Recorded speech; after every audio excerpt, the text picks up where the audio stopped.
안녕하세요. 요즘 북한이 개혁 개방을 하려 하는 것으로 보이는 가운데 언론 등에서 많이 보입니다. 하지만 북한은 체제 특성상 이름은 모두가 평등한 공산주의지만 사실상 강압적인 전제군 주제로 왕정국가와 같은데요. 그러한 결정적 이유로 그동안 개혁 개방이 북한은 꺼렸죠. 하지만 사실 곰곰이 생각해보면 북한이 본보기로 삼을 나라들이 없는 것도 아닙니다. 가까이는 완벽한 사회주의 국가였다가 개방 후 G2 강대국의 반열에 오른 중국도 있죠. 그럼 이번에 얘기해볼 이야기는 북한은 어떤 나라들의 장점들을 모델로 개방을 추진하려 하는 것일까? 그에 대해 이야기해 보겠습니다. 그냥 개인 생각일 뿐이니 재미로 봐주세요. 첫 번째로는 많은 미디어에서 나왔듯이 베트남이 있습니다. 왜 베트남이냐면 베트남도 북한처럼 공산화된 나라였습니다. 여러분들도 아시다시피 한국도 참전했던 베트남 전쟁에서 우방국이었던 미국을 도와 전쟁을 도와줄 수밖에 없었죠. 그러나 베트남이 전쟁에 이기면서 1975년 베트남은 결국 공산화가 됩니다. 이후 미국 등의 나라들의 경제 제재를 당해 빈곤한 나라가 됐었는데요. 하지만 베트남은 1995년 미국과 국교 정상화 이후 이제는 동맹 관계로 공동 군사훈련까지 할 정도로 가까워졌습니다. 또한 1986년 경제개혁 정책인 도이모이를 추진하면서 개방을 시도해 시장 지향 경제를 도입하기 시작한 것이 베트남 변화의 출발점이었고 그 후 꾸준히 경제가 성장하기 시작합니다. 외교에서도 관계가 좋지 않았던 중국과는 1991년 정상화에 나서고 우리나라와는 1992년 수교를 했었죠.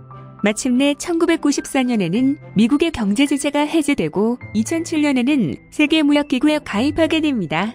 미국의 경제 제재 해제 이후 외국 투자가 이어지면서 베트남은 현재 높은 경제 성장률을 달성하고 있죠. 요즘 급등한 베트남 채권 등 유명해졌죠. 하여튼 즉 베트남도 중국과 같이 공산당 주도의 국가 체제를 유지하면서 성공한 사례로 그 점의 체제를 유지하고 발전해야 하는 북한으로서는 지향하는 모델로 삼을 가능성이 높은 것으로 추정될 수 있죠. 또한 북한도 미국과 6.25 전쟁을 치렀던 적대국으로 베트남과 같은 큰 전쟁을 치렀었죠. 물론 베트남과는 다르게 핵을 보유한 나라에게 경제 개방에 앞서서 비핵화가 가장 중요한 요인이 될 것입니다. 또 베트남의 경우 경제 제재가 늦게 풀렸는데요. 자그마치 9년입니다. 베트남이 시장 경제를 도입한 1986년부터 1994년 미국의 제재 해제까지 9년이 걸렸죠. 아무래도 미국 입장에서는 단기간에 완전하고 검증 가능하며 불가역적인 핵 폐기가 정말로 이루어질지 알 수가 없으니 북한 역시 경제 제재가 풀리는 데에 시일을 겨룰 가능성이 높습니다. 아마 미국과의 여러 번 정상회담을 통해 이 시기를 최대한 단기를 하겠죠. 두 번째는 첫 번째 북미 정상회담이 있는 싱가포르입니다. 왜 싱가포르냐면 싱가포르는 작은 도시국가 수준의 작은 영토를 가지고 있었습니다. 참고로 싱가포르의 면적은 약 697제곱킬로미터 정도이며 서울의 면적은 약 605.25제곱킬로미터 정도입니다. 대한민국의 수도 서울의 크기보다 살짝 큰 크기 정도이죠.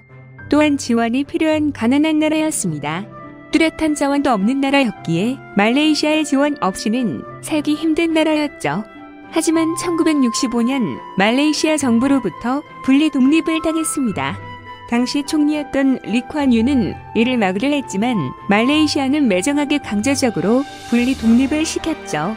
뚜렷한 자원도 없고 산업도 없으며 국토도 작고 국토가 작으니 당연히 인구 또한 작았고 인구가 적으니 내수시장도 형편없어지는 악순환이었죠. 하지만 지금은 부유한 나라입니다. 작은 나라여서 GDP는 한국보다 낮지만 한국보다 1인당 GDP는 약 2배 정도 높은 부유한 나라에 속합니다. 이렇게 부유한 나라가 된 큰 계기는 개혁 개방에 있습니다. 또한 지리적 이점도 빠지지 않죠. 인도양과 태평양 사이에 위치해서 즉 인도와 중국이 반반씩 가까이 있고 동남아 쪽 주변국들 중에서도 중심에 위치하고 있으니 동남아시아 쪽 물류의 심장이라고 할 수 있습니다. 아시다시피 현재 인도와 중국은 인구가 많고 경제 성장성이 높은 나라들이어서 이곳으로 들어오는 무역적 이점이 큽니다. 또 다른 후진국들의 중심 쪽에 위치하기에 그곳에서의 무역적 이점도 있죠. 요즘은 선진국들이 성장을 어느 정도 끝나가서 후진국들의 성장세가 보이니까요. 북한도 러시아나 중국, 한국, 일본 등 개혁 개방을 한다면 싱가포르처럼 북한 나름의 지리적 이점을 노릴 수도 있겠죠. 또 사람들이 많이 지나다닌다면 아직 개발이 덜 돼서 강제적으로 보존된 아름다운 자연을 이용한 관광업을 키울 수도 있겠죠. 실제로 북한의 김정은은 이번 개혁 개방에 앞서서 관광지를 만들고 있다고 하네요. 또한 그러면서 북한이 주목할지도 모르는 점은 특이하게도 싱가포르는 부유한 국가이면서도 언론 자유도나 국민의 자유도가 굉장히 낮은 통제된 나라라는 점에 있습니다. 많은 분들이 아시다시피 북한은 그 체제가 사실상 전제군주제에 가까운데요. 말이 모두가 평등한 공산국가이고 명칭만 좋게 포장된 거지 실질적으로는 완전 국가에 가깝죠.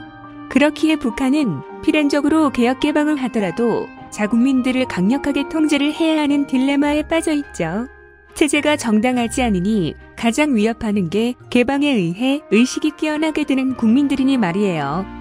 하지만 싱가포르는 독재 국가가 아닌가 싶을 정도로 국가가 부유한 정도에 비교해서 지나치게 통제된 국가입니다.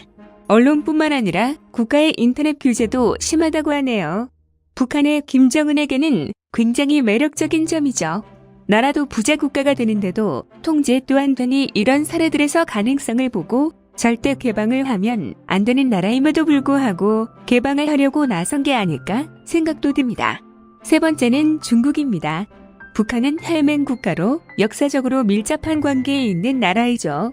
싱가포르와 같이 개혁 개방으로 가난한 나라였다가 부자 국가가 됐죠. 또한 북한과 비슷한 사회주의 국가이기도 했으며 개혁 개방을 했는데도 불구하고 어느 정도 통제가 잘 되고 있습니다. 국가 경제가 성장하면서도 통제를 강력하게 해야 하는 두 마리 토끼를 잡아야 하는 북한의 김정은으로서는 매우 좋은 사례들이겠죠. 이 밖에도 여러 나라가 있겠지만 어차피 비슷비슷한 경우들이기에 이만 줄이겠습니다. 이왕 이렇게 된 거 북한 문제가 아무쪼록 평화적으로 잘 됐으면 좋겠네요. 봐주셔서 감사합니다. 행복한 삶 되세요.